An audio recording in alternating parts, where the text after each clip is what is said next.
Welcome to our first Sunday in August. Time is flying. I have just a couple of announcements. Pastor's still on vacation, and he'll be back the Tuesday after next Sunday, so I think August 12th. He'll be back in the office. We hope he's having a good, safe vacation. The Children's Center is closed next week. The teachers will be in on Monday, so the church would be open if you needed anything. But other than that, the office and church will be closed, except I know Tuesday morning distribution will be here too. And this Wednesday is our last summer day at the Bay, August 6th. We say loosely 3 till dark, so come when you like. Bring a salad, something to share if you want to come. And if you don't want to bring anything, you're still welcome to come. We'll provide hot dogs and hamburgers and, those s'mores things. Anyway, we're lucky to have Melissa James with us again today. Okay, segueing into our next issue, or next thing that we want to talk about is Unity in Community. Big party coming up, August 23rd. Okay, Saturday. It's rapidly approaching. It's what, like 3 weeks? It was 3 weeks from yesterday? Is it possible? It is. Wow. It's like trembling. I know. So, we have these committee meetings and we talk about who's doing what. And as usual, Philip's doing about 75%. No, he's a great organizer, and we have a nice group of people that are helping out. And he's reached out to the community, and Roy is helping us, and we just have a lot of people that are helping to reach out. We have a lot of good things that are going to be coming up. I'm just going to share with you, and I'll let Philip take over from here too to explain a little bit more about the community partners, because this is, our food distribution ministry is a true community partnership. We provide the base of operations, okay? Maybe we're the backbone, or I don't know, maybe the head, I don't know, whatever analogy works for you. I mean, we have the infrastructure. We were able to get the refrigeration and all that through grants at the beginning of our expanded food distribution program that this party is celebrating. That was 5 years ago. And it's really, truly amazing what has happened since then. So, we provide that, but we have so much community involvement, and it's just amazing, and we are so blessed. So that is to glorify that ministry and to celebrate it, okay? And we need volunteers, and they'll come from a lot of different places, but we really love to get some volunteers from our congregation, and there's lots of opportunities. You probably saw the sign-up sheet up front there, so think about that. Let your heart be moved and how you can help out with that. What would you like to add, Philip? Oh, that was a good job. That's it. Like Kurt mentioned, it's the community that arose from this distribution that we're celebrating. And I forgot, it's like over 300, 400 volunteers have volunteered with us over 5 years from all walks of life, believers, non-believers, but just share this same, mission is just to serve our community, our neighbors. Kurt mentioned volunteers. I think we have the spreadsheet. We're just guessing at numbers. We're thinking like 40 volunteers would be nice. It's a 4-hour event. It'd be nice just to rotate people in and out so the volunteers can enjoy the event as well. And we laid out the whole parking lot's going to hopefully be covered with stuff out there, and overflow parking lot in our front courtyard. I think we're going to do like a cleanup. This is not planned. Cleanup next Saturday, probably during or after our food distribution. Just want to clean up the overflow parking lot and just make the area look kind of nice. We're probably going to set up the day before, Friday the 22nd, moving out tables, setting up a stage, doing all the hard labor so we don't have to do too much Saturday morning. And as Kurt said, we have a sign-up sheet back there. Please sign up if you would like to volunteer, just attend, or if you would like a T-shirt too. We're probably going to order T-shirts this week. And we have, just again, to kind of give you an idea why 40 volunteers or plus, Philip put together, like I said, this is where Philip is just, so good. He took an aerial view of our layout of our church property and stuff, and we started plugging in, what goes where. And so we're going to have a stage with music throughout the event. We're going to have what's it called, WDUW or something, or I don't know, what's that?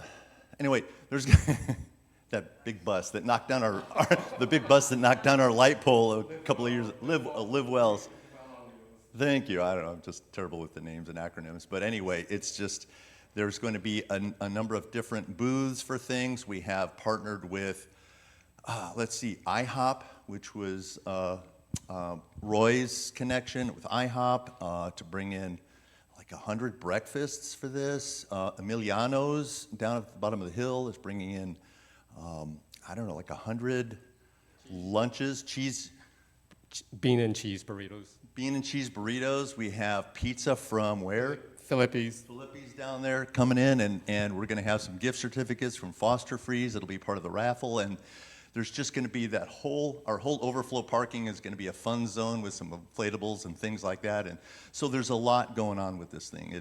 So that's where the volunteers are needed, and there's going to be lots of opportunities. So anyway, consider that. Anything else you want to add? Just final thing, if you guys have portable battery packs, like to power computers and things like that, if you want to loan it to us during the period of time, maybe we can power our Ferris wheel. No, we're not going to have one. We get a mini sphere. Are we going to have a mini sphere like in? You guys know? Never mind. Thank you. Now, those of you who were with us last week when I was here heard me say how a tradition that I worked with for quite a while, the Unitarian Universalists, would use this children's sermon time as a time for all ages. And so in that spirit, you have me back. So I have a number of hobbies, but I'm curious, and I'm going to talk about one and explain how it relates to this and our sermon today, but I'm curious, who else here has some hobbies? Anyone have hobbies? All right. Who's willing to shout out a couple hobbies? I'll say them back. What's your hobby? Music as a hobby. What's your hobby? Rocks. Love, polished, collected? All of it, yes. Any other hobbies? What's your hobby? Volleyball. And what's your hobby?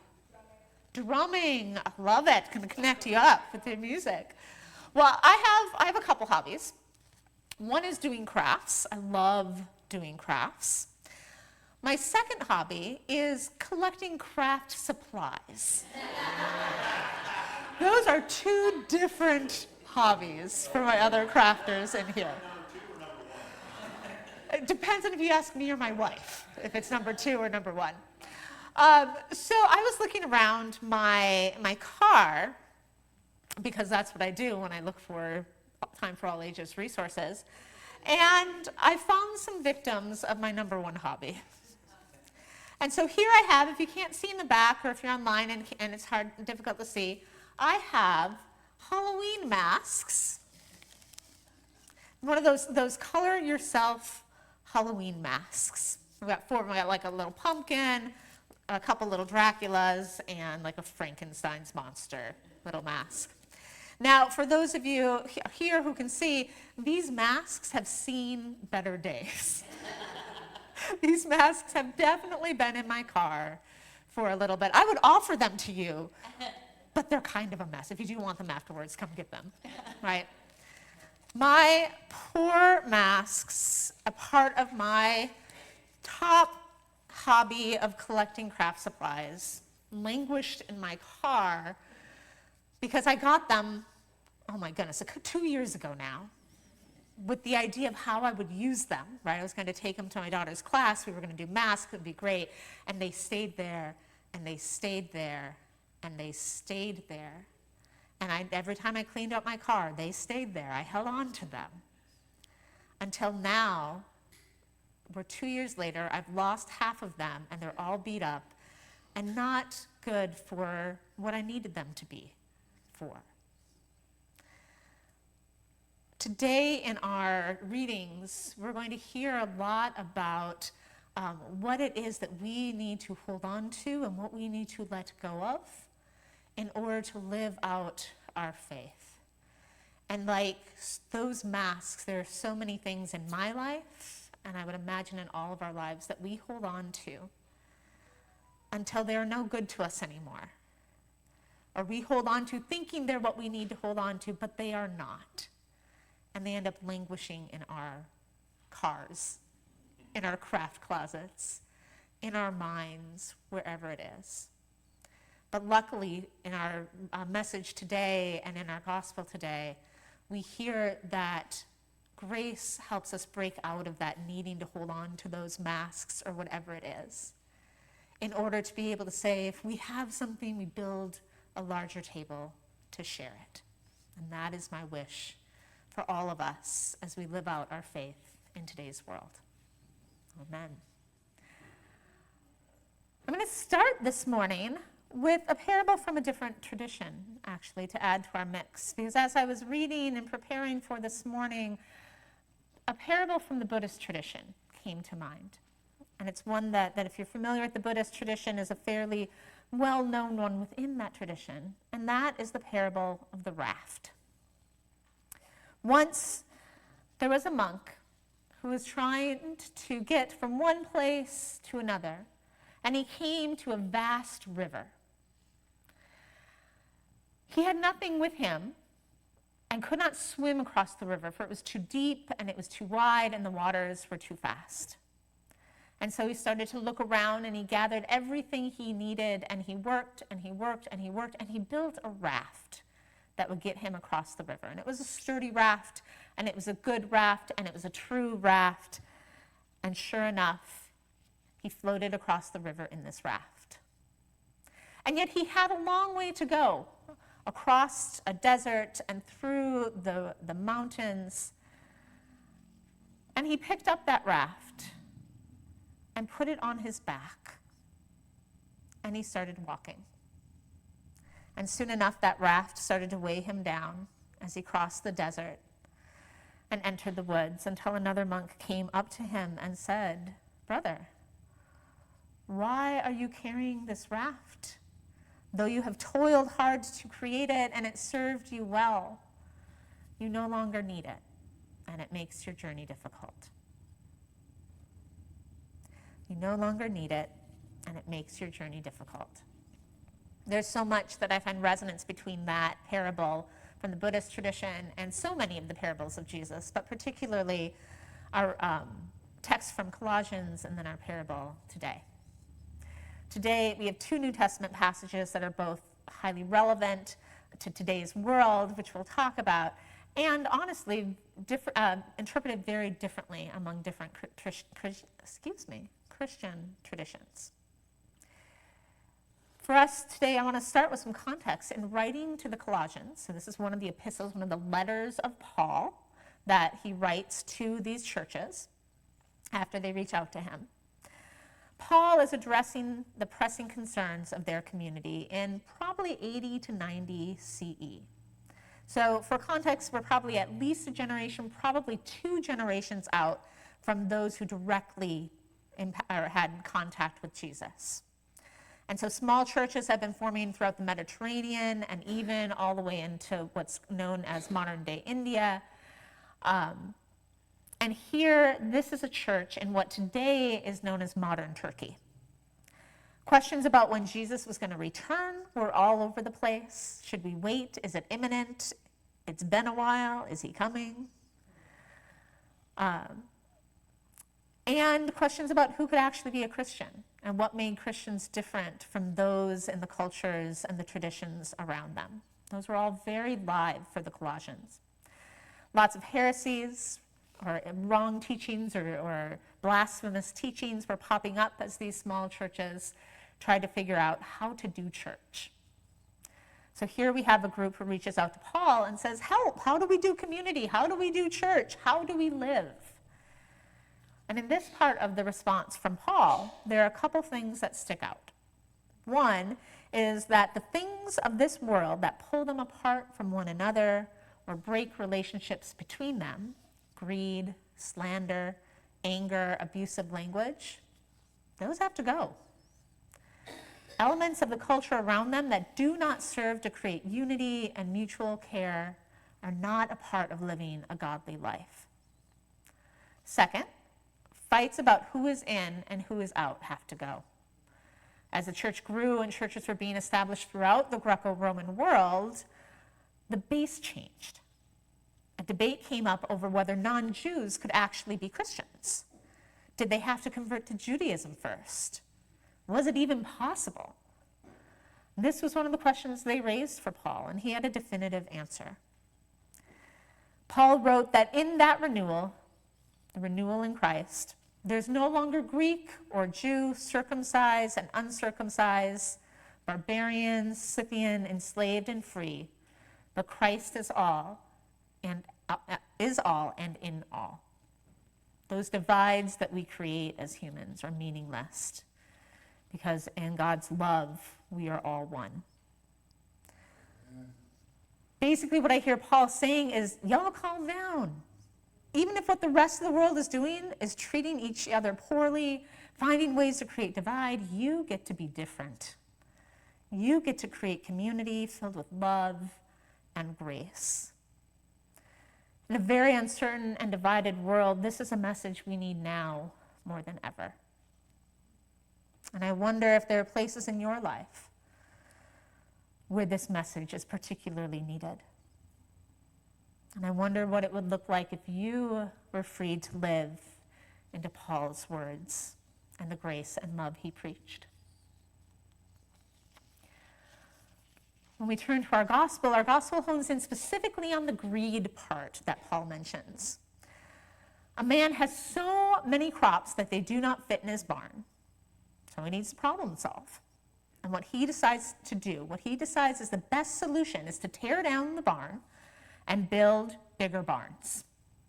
That way he can store up his crops and rest easy for a long time. Logical answer, but not the answer Jesus was trying to teach. This was called out as being greedy and pointless. Your very life is being demanded of you today. Who will all this go to? You have more than you could ever need, and yet you hoard it. To what end? We live in a world where billions of dollars are spent trying to get us to buy more and build up more and hold on tighter and more and more and more, and that will be our answer. This parable leaves without giving, we have to continue on in Luke to see how this fits with the wider teaching. But for here, it names the greed of holding on to more than you need, whereas faith calls us forward. The instinct to gather our resources close and hold on tight is so understandable when things get uncertain. I certainly want to know that my loved ones are cared for and that will continue to have their basic needs met and will store up what I need. In fact, if my story about my craft collection hasn't already told on me, I have to confess, I'm definitely in the, hey, we might need that someday camp. There's actually a running joke about my generation where you know you have reached full adulthood when you spend time debating whether or not to keep a cardboard box. Because, hey, it's a good box. But like the monk who carried the raft too far, my greed, even though it comes from a place of fear and not malice, of uncertainty and not selfishness, simply weighs me down and prevents me from participating in a life of abundance, not just for myself, but for all. And it keeps me focused on the things, the masks, the boxes, rather than on the people. I think of my grandma. I may have told some of you stories about her in the past. My grandma, my father's side, amazing woman, grew up in Depression era on an Iowa farm, raised a couple of kids in inner city, St. Paul in Minnesota. And when I was a kid, my grandfather had passed and she lived alone in a subsidized apartment with very little resources, was very much on a fixed income, receiving all sorts of the food stocks in stores that the government would provide, those big blocks of cheese for those who are familiar with it. She was the type who would cut cardboard soles to slip inserts, to slip in her shoes to make the shoes last longer. Hot tip for those who are trying to make shoes last longer. She'd trace her foot, it would slide into the bottom of her shoe, and it would save the soles of the shoe. Things she had learned along the way to store up in order to make sure that they had what they needed. And yet every time we would go over to her apartment, we would have a feast on the table. She would go up to every nook and cranny of her cupboards and her fridge to create a very Minnesotan Midwest feast. Our Jell-O and our olives and our pickles and our cheese and our pot, all the good things. Those, anyone from the Midwest, we can talk hot dishes later. But whatever, even though her resources were limited, she knew that abundance could be had for all when we share and we open our table. There's a saying that some of you may have heard before. When you have more than you need, build a longer table, not a higher fence. When you have more than you need, build a bigger table, not a higher fence. We heard in the story that in the Buddhist teaching include learning to let go of things you no longer need, that no longer serve you. And that resonates, I think, with what we find in our scriptures today and what we find at the core of our faith. Not only are we called to let go of the things we no longer need or no longer serve to create community, we're called to let go of the fear and greed that keeps us stuck in the siloed barns we build for ourselves, each left to fend for ourselves. We're called not to build larger barns. Any farmer knows that the crops will simply rot away anyway. But to build longer tables where all are welcome. And in that way, even when resources are scarce, we all feast together. Amen. May it be so. Amen.